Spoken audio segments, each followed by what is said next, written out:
Welcome to our new CDR routine. This is our best routine yet. It's known as the Circulation, Drainage, and Recovery routine. It's designed to enhance mobility, performance, cellular hydration, and stress management, ultimately enhancing your overall quality of life.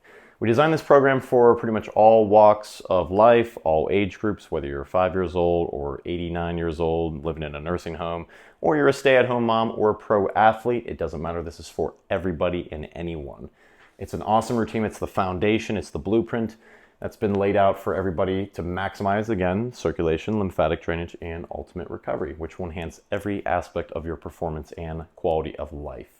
So we've broken this routine up into 3 different days, and you can just keep repeating this routine indefinitely. It's very sustainable. So day 1, Monday, day 2, Tuesday, day 3, Wednesday, and then day 1, Thursday, and just keep going for the rest of your life, pretty much. So we have 4 different categories on each day. We have a lymphatic component, we have a trigger point component, a corrective exercise component, and finally a movement or play component.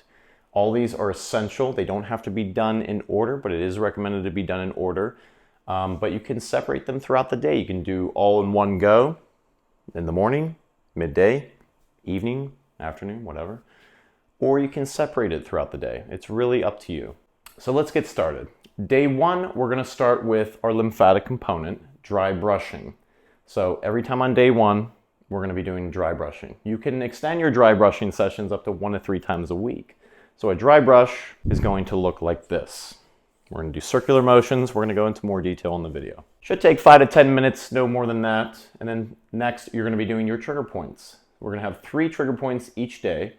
The first trigger point for day 1 will be the lower quadricep portion, so the quad right here, usually with a barbell or a softball or a firm foam roller.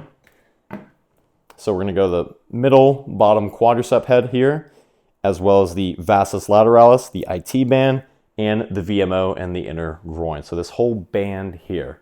Next, number 2, we're going to do the upper outer quad, the quad 45, the middle quad 45, vastus lateralis, and the upper outer IT band.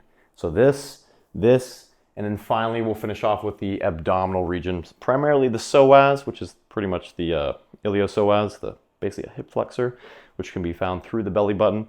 The upper abs, very taut, very tight, very overused. And then finally the obliques, and pretty much anywhere in between, but let's stick with just those 3 on the final trigger point. Then we're gonna be doing a corrective exercise, actually 2 different corrective exercises. The first one will be a reverse Nordic. Again, we'll go into the video. And then we're going to superset that with a standing step-up corrective. We'll go into more detail later. And then finally, once you finish all that, you can do your movement, your bouncing, jumping, walking, playing, really whatever you can do just to get moving. Preferably walking is great to start with, or a light jog. Day 2, we're going to be starting with another lymphatic component, guasa. You're going to want to buy a guasa tool like the Edge tool from Amazon, or like a jade stone or a bullhorn, shoehorn. There's so many different tools. Kabuki Strength has an amazing one as well. Then you're going to want to use an oil, a lubricant, always, like MCT oil, coconut oil, or extra virgin olive oil. Definitely avoid any and all seed oils because that will raise your serum levels of polyunsaturated fats. Avoid that. Next, for day 2, we're going to go into our trigger points. We have 3 different trigger points. We're going to start off with our feet and our soleus, 2 super heavy hitters of the lower limb. The feet will be hitting with a barbell, standing on it, or a lacrosse ball if you're on the go. Soleus, same thing, barbell or softball or kettlebell or lacrosse ball if you're on the go. Number 2 will be the outer upper hamstring and the lower outer hamstring. Or you can hit the glute max.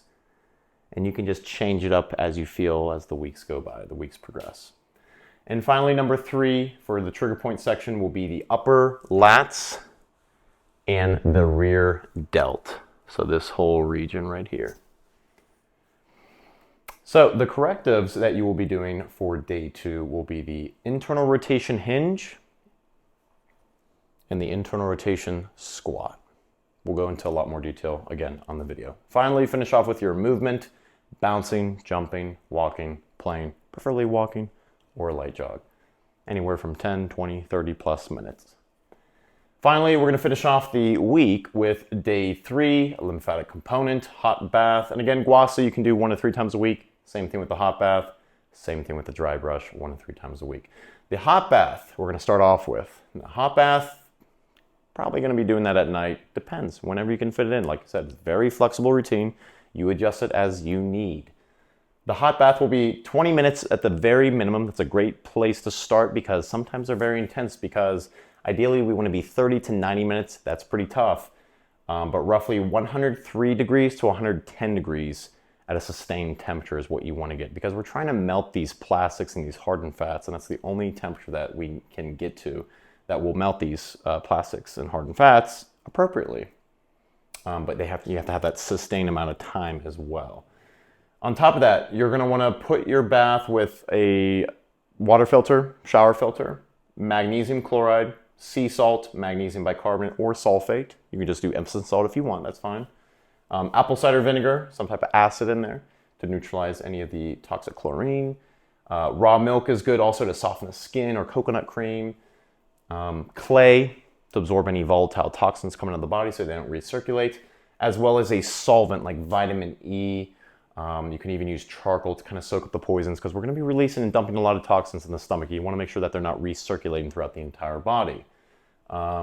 Lubrication formula, look that up. That's one of the best formulas to have while you're in the hot bath or before it, because that's going to help ensure that these fats are binding to these toxic poisons and metals that are dumping into the stomach. And again, they're not recirculating, causing more problems, which you will cause more problems, by the way. Disclaimer, you have to have a solvent, you have to have a form of fat, and you have to have a lot of hydration during these hot baths. Also, you have to have a certain amount of body fat when you do this, because if you don't, you could actually make yourself very, very ill, very sick. Again, these toxins, these poisons are something to not play around with. They will recirculate if you don't take care of them appropriately. Disclaimer, I'm serious. You see this face? Anyways, formula, lubrication formula, you can look that up on YouTube. Audrey's Farmer Plants came out with the recipe. It's basically raw butter melted, unsalted with raw honey, a raw egg or two, and then like some lemon juice or lime juice. Vitamin E, find a good brand. Make sure they have 4 tocopherols and tocotrienols preferably. There's 8. And then again, while you're in the hot bath, hydrate, hydrate, hydrate. Minerals, magnesium bicarbonate that we sell. Raw milk is good. Coconut water is pretty good, but make sure you have some magnesium and maybe some sea salt in that as well. Icelandic sea salt. And finally, you can finish off with like a cocoon and just make sure that you rest afterwards and slowly sip on your hydration because these hot baths are intense. If you don't want to do a hot bath, you can do an enclosed infrared sauna. That works fairly well. Same protocol. All right, so that was a long one. Next one for day 3, we'll be doing a trigger point series of 3 different trigger points. Number 1 will be the upper trigger point. So that's going to be upper groin and inner hamstring and inner quad. So upper groin, one of the worst, inner quad and inner hamstring right up under the butt. Number 2 will be the TFL and the waistband. Glute medius, glute minimus, upper quad, TFL, belt area, as well as the QL. This whole area is very connected. If you hit one without the other, it will kind of distribute its tension amongst each other. So if you just hit one, it'll kind of just make the other area more tight, and then you just keep bouncing back and forth. So make sure you hit all these areas in one go on the same day. That's why we put it there. Number 3, final trigger point for day 3, will be the pec minor, as well as the upper pec minor / clavicular head area, and the lower pec minor / the outer pec major area. Also the front delt, you'll kind of hit as well, just this whole region right here. We're going to spend most of our time with, because we are going to be hitting the inner pec with mostly the guasa and stuff. We're going to hit all the other areas with the guasa, so don't worry about that. Hit the heavy hitters first with the trigger points. That's why they're called trigger points. So then we're going to be going into corrective exercise for day 3, internal rotation or neutral stance split play. So get in your splits. We're going to be doing a lot of different things, twisting, pushing, hinging, and then we're going to do simply bend the knees, also known as horse stance play, which is basically a wide squat. Again, neutral stance or internal rotation stance. We're going to be messing with ground tension, squeezing the ground, squeezing out, different postural stances, etc., playing, having fun, and just exploring different ranges of motions and angles. You're gonna love it. It's gonna really mobilize you and make you feel a lot more stable and strong. That's why we do a lot of ground tension, so you can really get the first stage of leg development and feel stable at any age. And finally, bounce, jump, walk, play, AKA move for the final thing. Then we will have a secret bonus, number 4, which will be the chair/seated internal rotation mobility play. You can do it at work, you can do it, well, kind of when you're driving, maybe not when you're driving, at work, at home, when you're lounging around on a chair, you can get some of the best mobility drills done. I will show you how. Stay tuned for that. It's a secret bonus. All right, so that's pretty much it, guys. Day 1, Monday. Day 2, Tuesday. Day 3, Wednesday. I'll see you on day 1. Ciao.